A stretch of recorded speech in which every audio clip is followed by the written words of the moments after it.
ஹைட்ரோசெஃபலஸ். Hydro அப்படின்னா fluid, செஃபலஸ் அப்படின்னா brain. உங்கள் பிரெயின்குள்ளே எப்போ ஒரு வாட்டர் அக்யூமுலேஷன் ஜாஸ்தியாகிறதோ அதனால உங்கள் பிரெயின் மேலே ப்ரெஷர் வருதோ இதை தான் நம்ம ஹைட்ரோசெஃபலஸ் அப்படின்னு சொல்லுவோம். தலைக்குள்ளே தண்ணி இருக்கா அப்படின்னு கேட்டிங்கன்னா ஆமாம். எல்லாருக்குமே நம்மளோட பிரெயின் அண்ட் ஸ்பைனை சுற்றி ஒரு கான்ஸ்டன்ட் வாட்டர் சர்க்குலேஷன் இருக்கும்.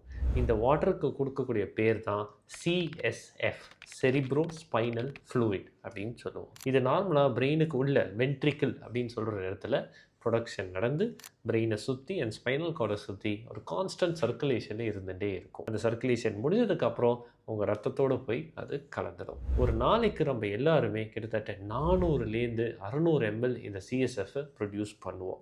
ஆனால் ஒரு சமயத்தில் எப்பயுமே நம்ம பிரெயின் அண்ட் ஸ்பைன்குள்ளே பார்த்தீங்கன்னா ஒரு 150 ml தான் இருக்கும்.